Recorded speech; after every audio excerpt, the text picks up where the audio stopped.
২৪ বছরের অপেক্ষা। বিশ্ব ফুটবলের সবচেয়ে গ্ল্যামারাস দল ব্রাজিল শেষবার বিশ্বকাপ জিতেছিল ২০০২ সালে। তারপর কেটে গেছে ৫টি আসর, এসেছে ব্যর্থতা, এসেছে কান্না, কিন্তু এবার সব বদলাতে পারে। বিশ্ব ফুটবলের কিংবদন্তি কোচ কার্লো আনচেলত্তি এখন ব্রাজিলের হেড কোচ। তার অভিজ্ঞতা এবং তার পরিকল্পনা, আর তার পাশে থাকা বিশ্বকাপের কিংবদন্তি কাফু এবং নেইমারের প্রত্যাবর্তনের সম্ভাবনা, সব মিলে হেক্সার স্বপ্নে আবারও বুক বাঁধছে কোটি কোটি ব্রাজিল ভক্তদের। চলো এবার দেখে নিই ২০২৬ বিশ্বকাপের জন্য কিভাবে প্রস্তুত হচ্ছে ব্রাজিল। ইতালিয়ান কোচ কার্লো আনচেলত্তিকে ব্রাজিলের হেড কোচ হিসেবে নিয়োগ ছিল একটি যুগান্তকারী সিদ্ধান্ত।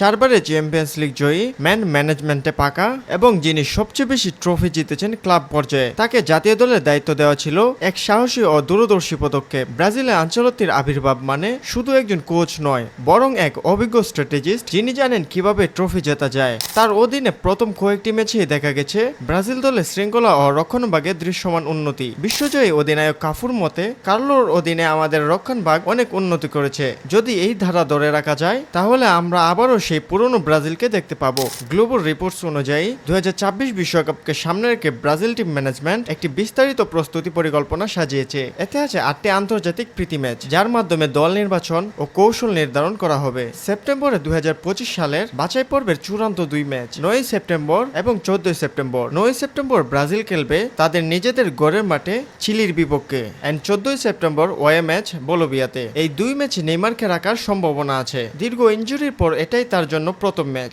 অক্টোবর মাসে 2টি প্রীতি ম্যাচ খেলবে ব্রাজিল, দক্ষিণ কোরিয়া ও জাপানের বিপক্ষে। এই ম্যাচগুলোতে আনচেলত্তি দলকে কম্বিনেশন ও ট্যাকটিক্স প্রয়োগে দক্ষ করে তুলতে চান। এন্ড ২০২৬ সালের মার্চে ইউরোপের বিপক্ষে 2টি পরীক্ষামূলক ম্যাচ খেলবেন এবং ব্রাজিলের প্রতিপক্ষ হবে ইউরোপের মাঝারি মানের দল। আনচেলত্তির পরিকল্পনায় এ ধরনের প্রতিপক্ষের বিপক্ষেই দল বাস্তবিক চাপে পড়ে নিজেদের মান যাচাই করতে পারবে। বিশ্বকাপের আগ মুহূর্তে উত্তর আমেরিকায় 2টি ম্যাচ, একটি আফ্রিকা ও একটি ইউরোপের বিপক্ষে। এই ম্যাচগুলোর মাধ্যমে মূল স্কোয়াড ও বিকল্প খেলোয়াড় নির্ধারণ করবেন কোচ। ২০০২ সালে বিশ্বকাপ জয়ী অধিনায়ক কাফু আবার ব্রাজিল দলের সঙ্গে যুক্ত হতে যাচ্ছেন, এবার কোচিং স্টাফের অংশ হিসেবে। কাফু বলছেন, কার্লোর সঙ্গে কাজ করতে পারাটাই হবে দারুণ। কাফু বিশ্বাস করেন, ব্রাজিলের আক্রমণ ভাগে যথেষ্ট প্রতিভা আছে, ভিনিসিয়াস জুনিয়র, রদ্রিগো, রাফিনহা। তবে রক্ষণ ভাগই হবে ব্রাজিলের বিশ্বকাপের সাফল্যের মূল চাবিকাঠি।